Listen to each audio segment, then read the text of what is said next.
It's your host, Meals in the building, Emmys. and we happen to be married to the game and to each Absolutely. other.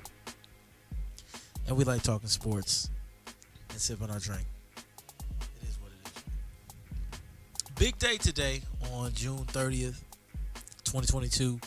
Official start of the NBA free agency.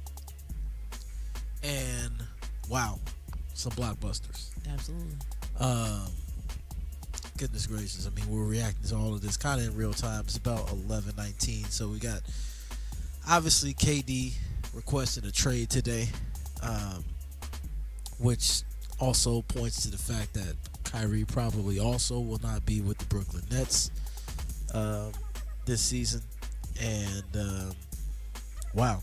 I mean, you look at the amount of talent that's available out there right now as free agents. Obviously, you got KD, right? Boo.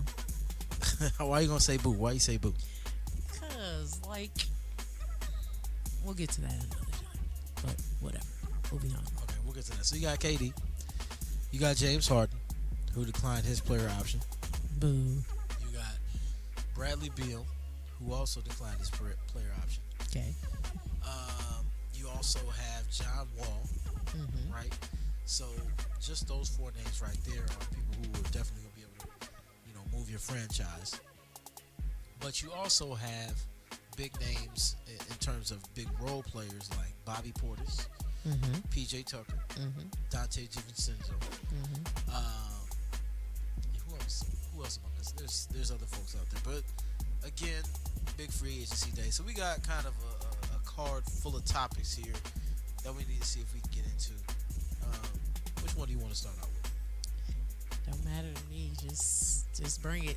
Okay, so I have to ask this question. Obviously, we are fresh off of the Golden State Warriors winning their fourth championship in 6 years, Yes. or fourth championship in 8 years. I'm not sure what the 8. that is. 8. Is it 8? No, they've been in the championship. What is it? No, they won They've 4. been since 2015. They've been in and 8. didn't go to 2. So it'd be 4 and 8 right. years. Yeah. But they've won 4 out of the last 6. Either way, they won 4 championships in recent history, I don't know. right? I have to go back and look that information. This is pretty up. bad. We're Warrior fans. We should probably know this. Absolutely. After all the content that And we've- even though we're Warrior fans, we're going to be very okay with not being so much of a fan that we don't understand the game and don't understand how the pieces move in the game. right, yeah, we're not gonna be biased. Yeah, we're not going to be biased. We're not going to be the ones that be like, oh, Warriors this, Warriors that. Now, we will bring up some Warriors topic that a lot of people don't discuss, but we will be very biased when it comes to the game itself because we are Unbiased. both unbiased because we are both lovers of the game. Okay, so first question is this. Obviously, a lot of free agency movement. Warriors celebrating their 4th championship. A lot of chatter. Mm-hmm. Bar man's Draymond Green. Absolutely. Gotta Gotta a lot love of it. comments that were made at the parade. We happen to be at the parade as well. Great time. Mm-hmm. So the question is this. Do you think the league is trying to figure out how to beat the Warriors now that they've proven that they can do it without KD? Mm-hmm. Which is a whole nother conversation. Which is a whole other conversation. Absolutely. Do you feel like the league is now trying to figure out how to beat the Warriors similarly to how the league, or the Warriors and Steph in particular, right? The league is trying to figure out how to beat Steph in the same way that the league was trying to figure out how to beat LeBron James, like what we did in getting Kevin Durant on the team, right, and assembling a super team to beat LeBron James. Do you feel like that same energy is around the NBA now, particularly because we've shown that we can do it without KD? I think that the league is, yes, for one, trying to figure out how they can build the momentum off of the Warriors winning and how they can push every other team to do what it is that they feel they need to do to make their team Okay. Because the NBA never wants it to be boring. They always want something to happen that is going to push the envelope when it comes to what their brand. Because right now their brand is everything. Their brand is pretty much taking over every sport that there is. And we're gonna get to that too. We're gonna get to so into that they're trying to make sure that they keep the momentum going every year to show that they have something better. So when all these super teams started, it then forced the league to have to continue with the super team because of the fact that that's what people want to see, or that's what's going to push the agenda forward as far as winning championships, and each year it's switching to a different super team so that they can keep the momentum going. And now that you have these teams that are kind of doing it with homebred people, they're like, oh, we weren't ready for that. Yeah, so I mean, I guess I'm looking at it from a standpoint of, obviously the league's mad that the Warriors won. Absolutely. Clay was not supposed to come back to form. Heck from no. injury the way he was. Wiggins was thought of as wash. Basically a reject. I mean, when you think of what we traded to get him, we traded D'Angelo Russell, and they ended up giving us Wiggins and a first-round pick, which ended up being Jonathan Kuminga. That's how low they value Wiggins, right? But that's how low they valued us as well. Well, I'm just saying, particularly in terms of how we were able to pull that trade off. Absolutely. Right. Who knew he would come here and get the culture that he didn't know he needed? Right. So no one expected that, right? He did something not trash. He did something not trash, right? And it's funny because we even had the same kind of preconceived notions about him coming from Minnesota, because we had not seen what he would eventually become at the Warriors. But it also shows, differences in organizations. But here's the thing, like, the Warriors talking a lot, right? Clay wasn't supposed to come back the way he was. Steph Curry was not supposed to dominate the league's best defense the way that he did. Absolutely. Right? And I think that's really the wake-up call for the rest of the league, is that Steph did this to the best defense in the league. And when you look at players who do that, right, Kawhi's done it, LeBron has done it, where they've actually improved their play against the better defenses, right? And now Steph has done it, which is why he's, everyone's talking about how he's top 10 and has really solidified his legacy in that regard. So now I think the league understands that, Draymond talked about it in his podcast, right? But he was talking more so about teams where you have people who are threats and people who are problems. Right. The league is now realizing Steph is a problem. Right. He's figured out how to, as he said, go get a bucket whenever he wants to. You can't stop me. Right. But we gonna get on Draymond's podcast a whole nother conversation. That's a whole nother show. Right. Within itself. So Draymond's podcast is hilarious. Yeah. So and anybody who don't think so, I don't know what's wrong. You tripping, because Draymond be... Yeah, it is hilarious. So, but the thing was, the league was not ready for Steph to come back this year with some weight on him. Yeah, the boy has some weight on him, so the little things that he couldn't do before or couldn't take before, that boy was taking it all. They was trying to plow through that man, and he wasn't budging at all. And you could even see it when, particularly in the finals, when Jason Tatum or Jaylen Brown switched on to him. That was a matchup that they wanted to try to exploit, and they really couldn't. Right, even Al Horford tried to post him up, and he couldn't do it. Right, so it speaks to how much the leap that he's made in the gym, right, to strengthen himself and put himself in a position where now, defensively, when he's on defense, you can't pick on him, and offensively, you can't bump him off his spots. He can get to the bucket at will. And so, what you saw in the adjustment from Game 4 to Game 5. Right, is that Boston said, you know what, we're just going to get the ball out of his hands. We're going to double team. And what ended up happening? Wiggins torched you for 26 and 13? Right. So that's the beauty of what Steph brings to the table, is that, now he's figured out how to go get a bucket at will. Then when they try to stop Steph, now the others are going to show up. Right. So it was pretty crazy with regards to that. So I mean, I think we've pretty much covered it. I think the league is now starting to make moves to try and beat the Warriors. Because look, they won the championship. If you're not trying to beat the Warriors, what are you doing? Right. You're not doing nothing at this present moment and it's so funny because I was in a store.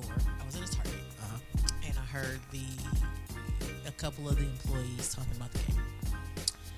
And I kind of, when I'm in the store, I don't really tend to, pay attention. I pay attention to everything, but I don't really insert myself in other people's conversations. So I was kind of listening to them.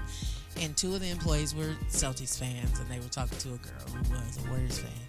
And they were like, the Celtics were the best team, but the lights, they just couldn't handle the lights. And I'm thinking, well, if they couldn't handle the lights, they really wasn't the best team, because that's all it is. They beat everybody else, but they just couldn't handle the lights in the final. And I'm thinking, but if you're the best team, you should be able to handle whatever it is that is put into you. Because here's what I don't like about the league, or people who talk about the NBA and championships and how championships are won. I hate the asterisk. The asterisk is the worst thing. Define that for the people who don't know this. I mean, look, this is married couples. We talking, right? We talking like married couples, just talking casually about sports. But you get into something a little bit deeper. So we need you to go ahead and explain what the asterisk means. The asterisk means a championship that was won because of something else. Meaning, people feel that the first championship that the Warriors won should not have been won because LeBron James was without Kevin Love and Kyrie Irving. Okay. We won that championship. Skip to the next year, right? There was an asterisk that everybody says in the media world because Draymond was because LeBron James was given the stimulus package. As Stephen A. says, the stimulus package. The stimulus package, meaning that Draymond should have never been suspended, and without Draymond being suspended, he wouldn't have played timid, which wouldn't have blown the 3-1 lead. Right? And if I'm not mistaken, with regards to that championship, I may be wrong, but that foul, it was called as a technical on the floor, but got upgraded to a flagrant after the game. Which was never what led to the suspension. Right. In NBA history was that ever done, and they did it there. Right. So he got suspended because of the accumulation of flagrants. Right. And then he couldn't get any more flagrants, or he was going to be suspended again. Right. So he played very timid. Now, granted, that's neither here nor there. Then you have the next two championships that people say get the asterisk because we have Kevin Durant, right? And I mean, the first year we went 16-1. I mean, so there's regardless of what it is, because here's the thing: completely dominant. We got Kevin Durant. Okay. And here's what people don't understand: people think Draymond was in the parking lot, and he called KD, and he was crying, and he was like, "Oh, we need you." But the thing is, being that I'm a Golden State Warriors fan, and being that I live in the Bay, it was already in motion for KD to come here, or a question that KD may come here before we even played OKC in the playoffs. And actually, it was reported by Michael Thompson, who was doing ESPN radio for LA, before we even played against LeBron the first year in 2015, that the Warriors were going to pursue Kevin Durant hard. So it in the was 2016 not offseason. it was not something that was a secret here, and we had been getting that news way before we played OKC, way before we beat them when we were down 3-1. It was something that already was put into motion. So people think, yes, Draymond called him, and Draymond did call him. But it was already in motion is what people don't understand. Right. And then Iggy, Clay, Steph, and Draymond going to the Hamptons just solidified it. But it was already in motion is what people don't understand. So when they do this whole, you had KD and Draymond called him crying. That's a load of crap. And it's just all that stuff. So those two have asterisks, right? But nobody else gets asterisks, surprisingly, on their championships. Right. So the Toronto Raptors don't get an asterisk. Speak on that one. On And again, their win when KD went down and then Clay went down. We not even gonna get. yeah. I So don't even consider that. We're going back if to. we gonna asterisk anything, I asterisk the bubble. Okay. So again, we're framing it because you talked about the asterisk. We're just trying to define it. But then and the make sure question people is, understand where if that's we coming from. asterisk all of this stuff, do we asterisk the Milwaukee Bucks? Do we asterisk? Of course, they're going to asterisk this year because we won the championship, and every year we win the championship. There's always an asterisk. I feel like this year the only thing that has killed the asterisk for that, to a degree. Now, some analysts, quote unquote, will say, "Oh, well, had Ja Morant been healthy?" Well, Absolutely. the Memphis Grizzlies have already been proven that they're a better team without Ja Morant. They're a better team defensively without Ja Morant. They play more cohesively without Ja Morant. But as Chris Broussard said, look, Ja Morant's still the face of that team. We'll figure out why they're better without then him it's later. on the but- east side, it's Giannis didn't have Chris Middleton, so it's an asterisk on the Boston Celtics because he didn't have Chris Middleton, and it would have been the Boston Celtics. It would have been the Milwaukee Bucks instead of the Dallas. So here's the Boston. here's the pushback on that, right? And I hear where you come. Yeah. I hear where you're going with that, right? So here's a pushback there.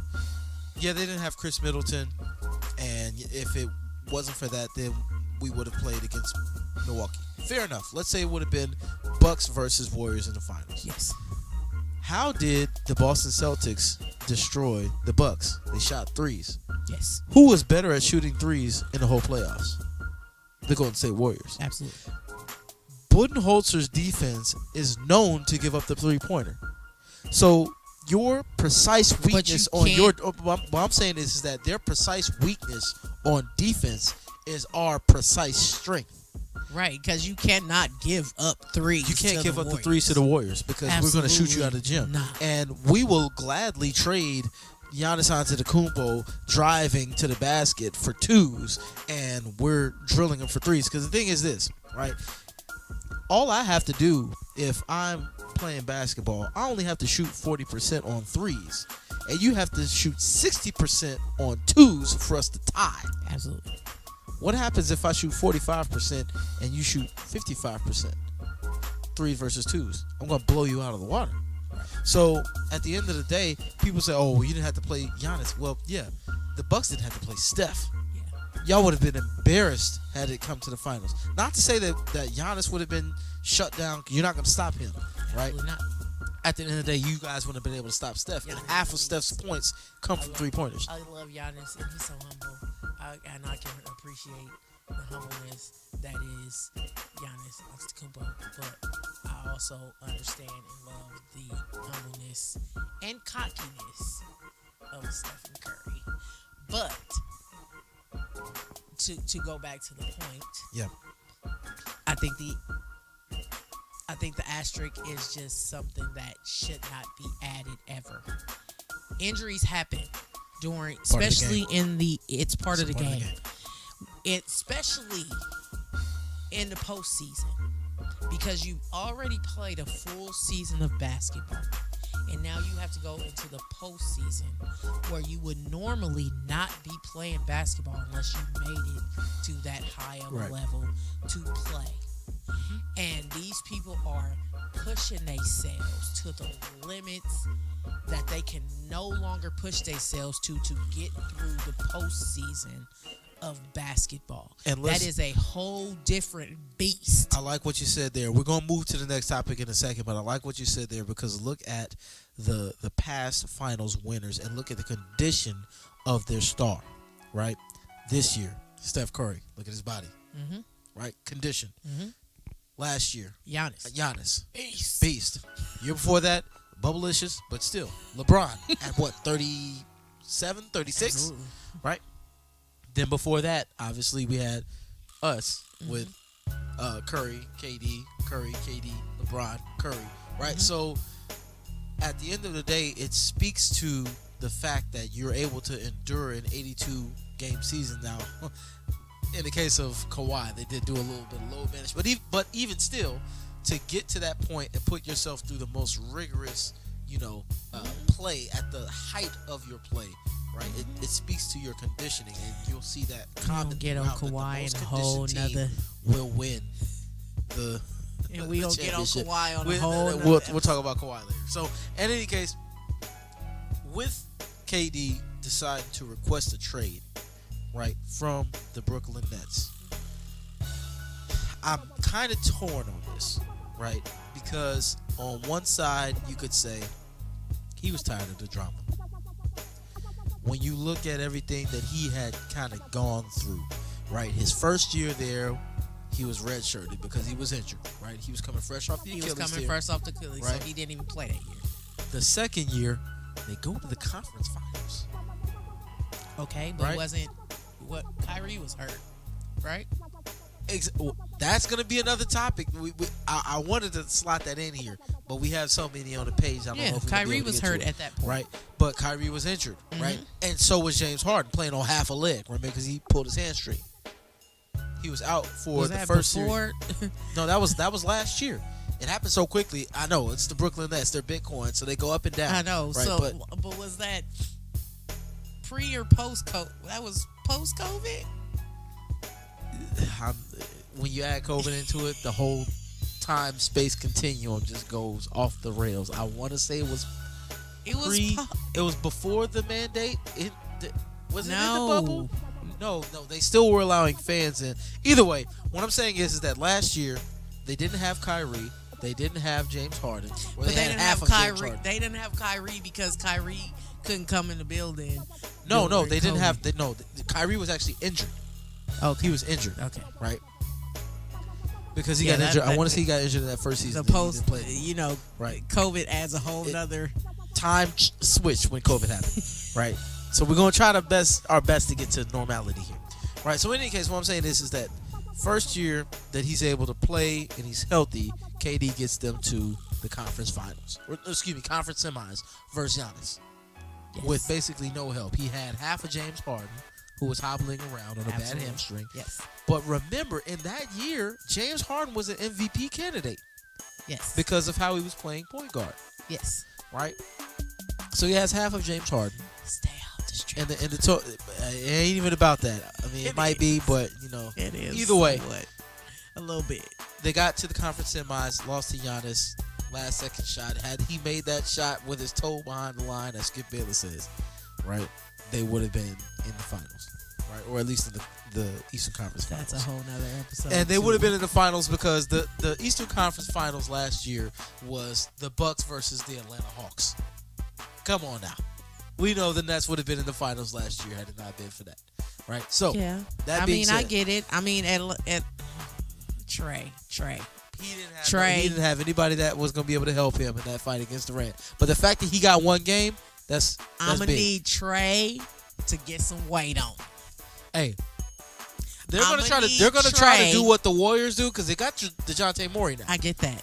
So they're going to try to do what the Warriors are doing. Okay, I get that. Going to try to be an approximation maybe of Klay Thompson. Trey needs some weight on him. Yeah, he gotta get in that gym. Here's my thing. We won't get too tangential here. I get it. But I've seen the beginning videos of Giannis. And I see Giannis now.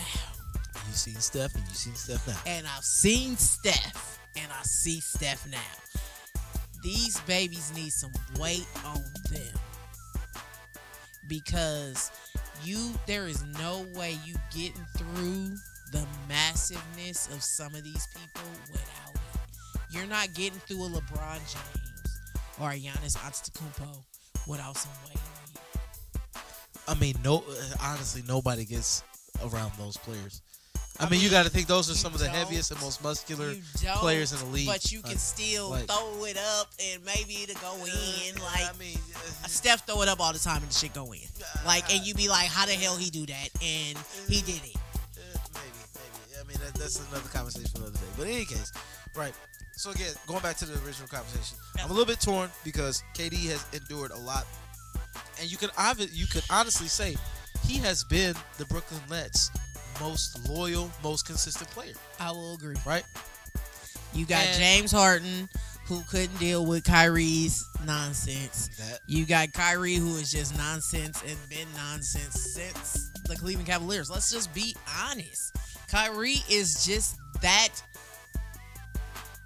If I had to say, and I'm just going to be honest, if I had to say who Kyrie ever reminds me of, Kanye West. Ooh. Say I'm lying.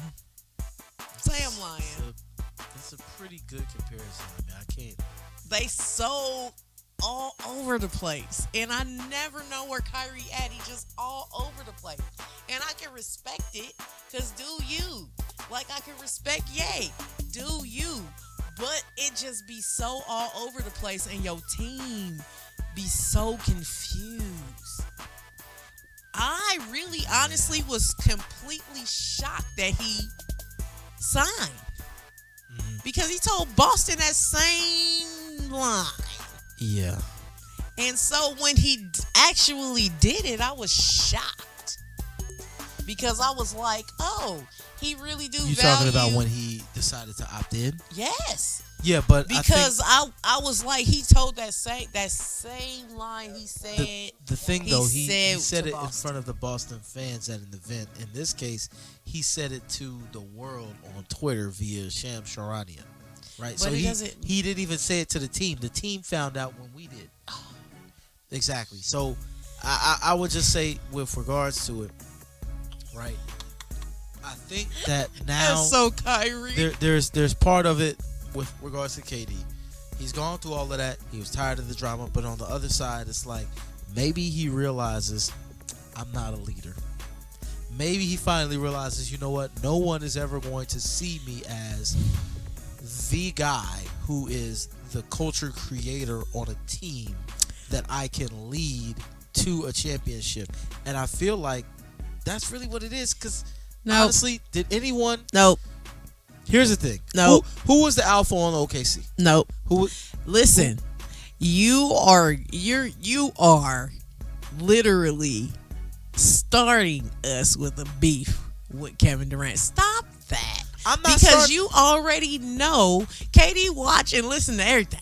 So listen here. Don't be sitting here talking about KD ain't no leader, because he gonna hear that out of the pure blueness of his heart. He just finds stuff, and he gonna be like automatically responding to everything that we say. So here's the thing. Why would he respond to a startup podcast? There's no reason for that. KD responds to the randomness of stuff. Okay, say I'm lying. This is a new KD. Now that he's come to this revelation Lies. in himself, Lies. this is a new KD. He's not going to Lies. respond to us. Lies. Okay, so here's the thing. Do I think that KD is a leader? Absolutely not. Do he think that he's a leader? Absolutely. Now, Why do you think he thinks that? because he just does. That's just how he thinks, honey. He thinks that. Here's the thing. KD thinks that he's a leader, and it's just is what it is. That's what he thinks in his mind, which is why he responds to everything when somebody say he don't. But does he think that he is a leader? Because so let me break down 3 types of leaders who exist in the NBA. Yes. Right. And I feel like there's only 3. Not in that there's only 3 leaders, but there's 3 archetypes of leader. There is a leader who is, this is my team. I'm going to dictate what happens here. Right? This is how everyone is going to play. That's a LeBron. Facts. He'll back it up with his play, Absolutely. but he's also going to hold everybody else accountable under it. Yes. Then there is a leadership with, I'm just going to play, and I'm going to lead with Example. how by example. I'm That's going a to do it. Steph. No. That's the not third, a Steph? The third one is going to be Steph. I'm going to lead by example. I'm going to show you this is what it is, because you're going to see me out here doing it, and you're just going to fall in line because you see my greatness. That's Kawhi. Kawhi doesn't have to be, I get it. I understand. But what I saw with You understand though? What I'm saying is that what I saw with Kawhi, particularly with the Raptors, right, was he slotted in on a team that pretty much already had, a core, a defensive mindset. They had good coaching and everything like that. But he was that piece to bring them over the hump. And yes, there was, as you said, right, or excuse me, as many say, is the asterisk. He still got it done. I'm not even gonna call that an asterisk. I'm not even gonna do that. And here's why. Injuries happen. Right. So we had injuries. So the best team won. But you still had to have a guy to close it out. Absolutely. And Right. Kawhi was the guy that closed it out. But you already know my issue with Kawhi. Okay, I get that. Same time, right? In another series where there was an asterisk, right? Kawhi scored with KD and shut down Steph. In that, when we played against the Spurs prior to the Zaza Pachulia play, Absolutely. right? Which is why there is a whole thing. There's a about whole this. thing That about that. is a whole But thing now I in the can't league. about the unsee Zaza that because we both saw it. We watched Absolutely. that. He stepped And under he him. was, And he was I'm hurt. talking about looking at what Kawhi was doing. Kawhi was literally taking two of our best players out of the game, scoring with one and shutting down another. Yes. Basically, So we saying, don't I know. got two. It's 3-on-4 from now on. Right. So the thing is that accidents happen, injuries happen. So we don't know where that series would have landed because that's not what happened. So when injuries happen, I don't say it's an asterisk because, if Zaza wouldn't have stepped under Kawhi or if Klay Thompson wouldn't have got hurt, I don't do any of that. No, I Klay get Thompson that. got hurt. I get KD that. got hurt. So No, I get Kawhi that, but Leonard fucking but the stepped argument- up. But what I'm saying is I'm framing it from a standpoint of there's three types of leaders. So I already talked about the LBJ type leader, like I'm the overarching alpha, all for one. That was their slogan the years that we were playing against them, all for one, right? Mm-hmm. Basically, this is the LeBron show, right? Absolutely. Understand it's the LeBron show. Absolutely. Play your role. Absolutely. There Still is LeBron show, hey, but keep going. I'm the quiet force behind all of this, and I'm gonna show y'all how to be a professional, how to do it. That's Kawhi.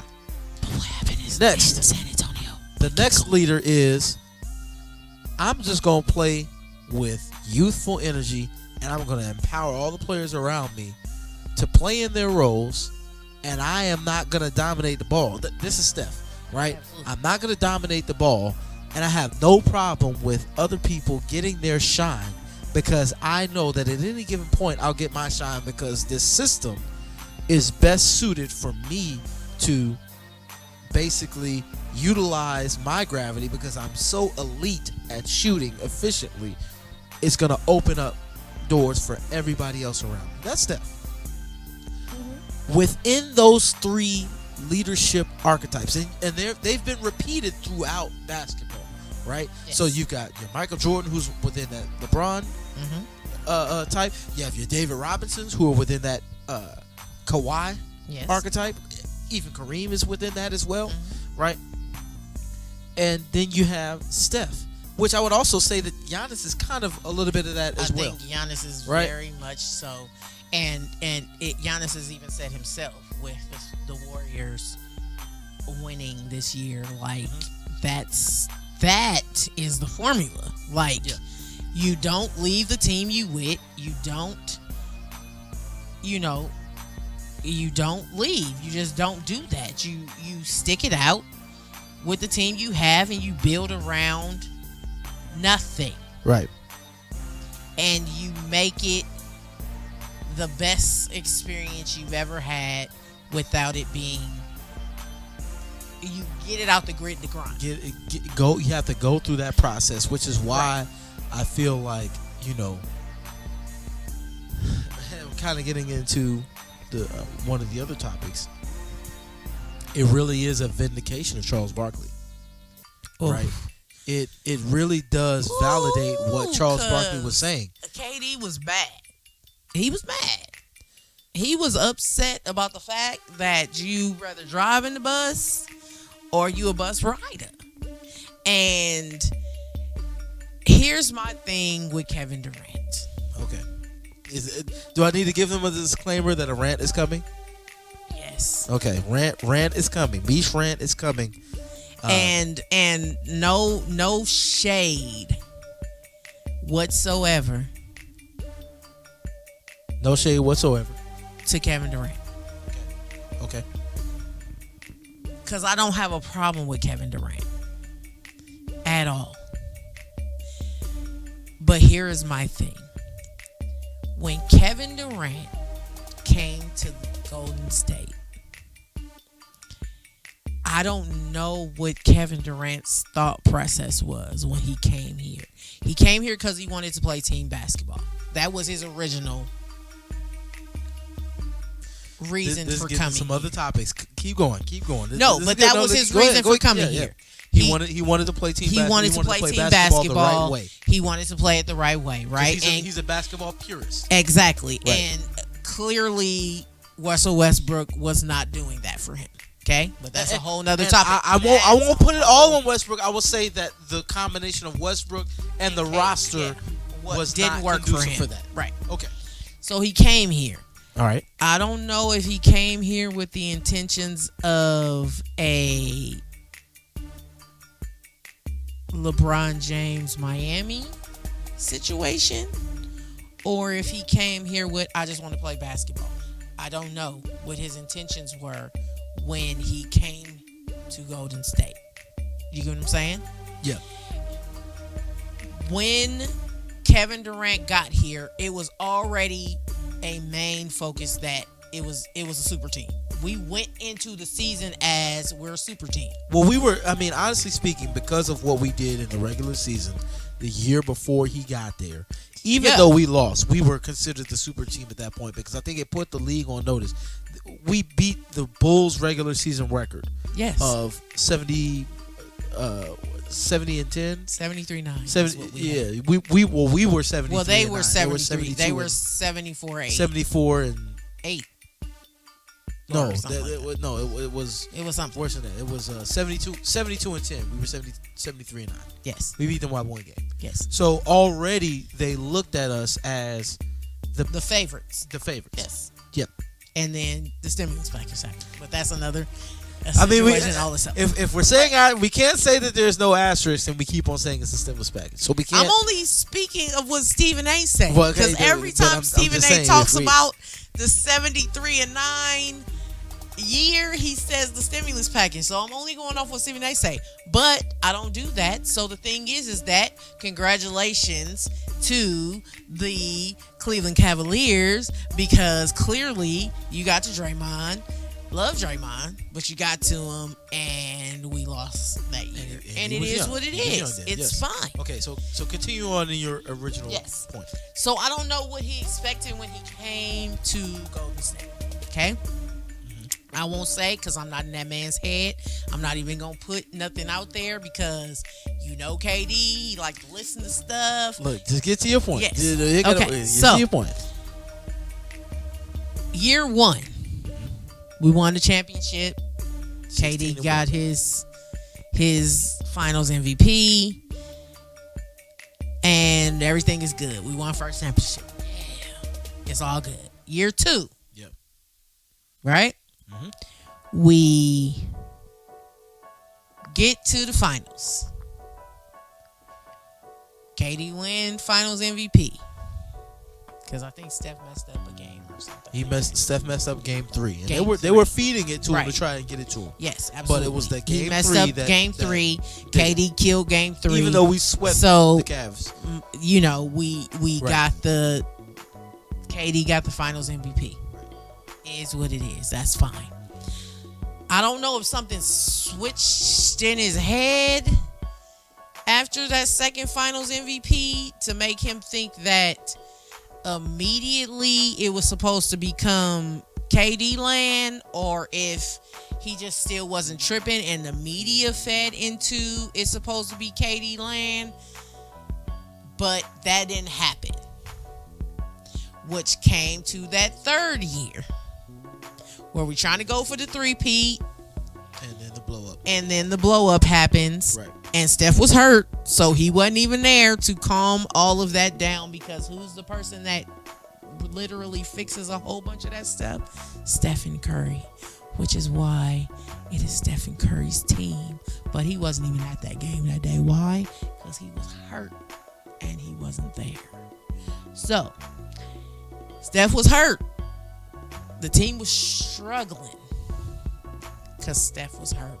Not only was the team struggling because Steph was hurt, but you could see there was a number of games where Steve Kerr, particularly when KD had the ball, was imploring KD and begging KD, keep moving the ball, right? And so somewhere in there, KD felt like this system is, I'm never going to become the guy in this here. System. Absolutely. Because the system is always going to get credit, and the system by default is based off of Steph Curry. Absolutely. And here's where I feel like KD has not realized where his greatness lies. You don't have to build a system around KD. Absolutely not. KD gonna come in and do what he's supposed to do and get buckets. Absolutely. But this is, like I was saying earlier this morning, right before the show and everything like that, we were just talking. This is why I say the Nets had to have KD and Kyrie, because KD, just watching KD's game is boring. His points aren't loud because he's just efficient as hell. Absolutely. You know that any given night, KD is going, before KD puts his shoes on, just pencil in 25 to 30, because he's going to get you that, right? Period. You expect it. That's how great he is, right? Yeah, he's great. Kyrie is the person who puts butts in seats, the people that pay to see. But do they really come to see him play, or they just come to see Kyrie do? They want to see Kyrie dribble and make a back-breaking shot, right? That's what they pay to see, right? But that's okay. But that's, I mean, you have to think, NBA is still a business, right? They got to figure out how to fill the seats, Yes. right? KD's going to get you so much, but at the end of the day, KD's not a loud player, right? Absolutely not. He's not. He's Kyrie just a is player. probably the loudest player in the league. Jordan Poole might be able to give him a run for his money, but in terms of how he scores his buckets with the dribbles, with creating space and things like that, I mean, everybody's in there by the handle. And I feel like because we're so focused on what Kyrie does, we lose a little bit of what Steph does. Steph does a lot of the same things from the standpoint of having to handle. But it seems as though we got bored with Steph because we've seen it for an extended period of time. I digress. KD at some point in that run felt like, I'm not going to be able to get the credit for my individual greatness that will elevate me, because who was he chasing when he joined the Warriors? LeBron. Absolutely. But no one, even after the first and second ring, considered him to be better than LeBron, because now you had people that were saying, oh, he's better than LeBron because he has more, that he beat him head to head, but no one gave him credit for being better than LeBron, even though he may be a more skilled player. But he's not better than LeBron. Why? Because LeBron went through 8 years of grind and got nothing from it, to the point where he saw, my team ain't gonna do nothing to put no people around me. Why am I wasting my prime here, as opposed to going somewhere where I know I can play, I can get rings? But one thing that a sports personality did say on the show was this: The best thing that happened to LeBron was that he did not win that first year in Miami because it made it seem like the rings were earned. So they didn't go 4-0. They only won 2 rings. And he said when he got up there, I remember that day, he said when they got up there, not 2, not 3, not 4, not 5, right? They basically saying we're going to go on this dynastic run. We only got 2, right? But the fact that they didn't win that first year, even though they got to the finals that first year, the fact that they didn't win and then came back and won the year after showed that there was still work to be done. Yes. Whereas in the process of getting the ring, the Warriors only lost 1 game. Here's the thing. Right. They only lost 1 the game in thing that first year. that when You know, we so- got Kevin Durant, the memes, the posts were already like we had won. July 4th, we got the message That's right. that I remember where we were. we were in Michigan we were in visiting Michigan, your parents. Yep. And we got the tweet that Kevin Durant has joined the Golden State Warriors. Right. It was already a known fact that the Golden State Warriors were winning the championship. The season hadn't even started. They ain't went to camp. They ain't Right. went to. Everybody said, They ain't pencil them in, started. they got this. They ain't started nothing. And we already won the championship. Yep. You know what I'm saying? So it was just ridiculous. But the thing is this. I think that with KD chasing LeBron is where the situation took a massive turn. Because LeBron went to Miami. And Dwayne Wade said, you got this. I'm going to let you be up front. Right. And see where this go. You rather gonna show that you the leader or you not, and I'm gonna take over because it doesn't matter what happens. Miami will always be Wade County. It just is what it is. And that's perfect. I mean, we said it earlier. I mean, the fact that he went to Miami and his last name, I mean, you couldn't get much better than that to be a hero of a city. Absolutely. Okay, so I digress, but continue. So he said, you got this. You rather go show what you got or you not. Because at any point in time, Dwayne Wade could have been like, nah, you ain't got this. I got it. But I would even venture to say, I mean, they teamed up at a time where Dwayne Wade was kind of in his twilight. Not to say that he wasn't a good player. Right. But obviously his slashing and his cutting ability wasn't what it was when he won that ring with Shaq. Right. So he wasn't that guy. And I felt like he should have won MVP that year. But another story. Right. No, I agree with you. So LeBron went to that team. They said, take us there, and he did twice. Right.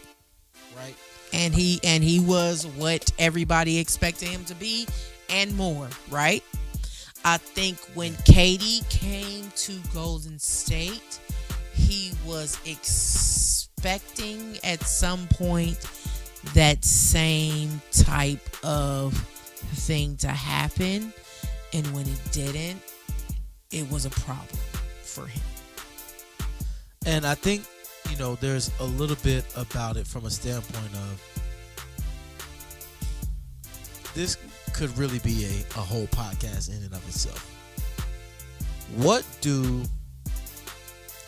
does Steph and LeBron have in common that KD doesn't? Steph and LeBron are married. Yeah. And so when you have a marriage and when you have a family, you're thinking of things beyond yourself. And that becomes your source of stability. Where I don't have to worry about what the rest of the world thinks. I come home to my wife, come home to my kids, and they keep me grounded into who I am. They keep me with the proper perspective on what matters. Because any legacy that I leave is for them. He got Mama Durant, though. Shout out to Mama Durant. Shout out Mama Durant. Right? But I'm saying that it's a real thing because when you are in the public and I can't even, say that I'm anywhere close to that in any way, shape, or form, right? I have no idea what that's like. Absolutely not. But KD seems as though he's easily swayed by what people have to say because he's not focused on what the person in his life has to say, right? And so, but he don't have that person. He got his mama. Exactly. But his mom is helpful. It's just that she's not constantly there in his ear. You get what I'm saying? He's grown now, so it's not like she's constantly in his ear saying this son, this son, this son, because he grown. He doesn't have the person like a significant other or a wife to be in his ear all the time saying, no, that ain't right. How many times I say, delete that? Or why you put that up there? Well, right. Or exactly. why you say that? That's so busy. He's so busy responding and reacting based off of what the public and the media has to say about him that he can't make up his own mind, right, about things. So we at about 50 minutes right now. We're gonna take a quick break, for our sponsors in this building. And then we're going to get back to it with some more analysis because I do want to elucidate on this point a little bit further because I really do think that a lot of this has to do with the fact that Kevin Durant is, 34? 34 years old. And he ain't got no wife. Where your wife at, bro? In any case, that'll probably be edited out. But anyhow, we're going to take a break and then we're going to get right back to it because I do want to elucidate this point further and explain how leadership is, a significant part of, or how being married and having a significant other is a significant part in being a leader. So stay tuned. We're going to be right back.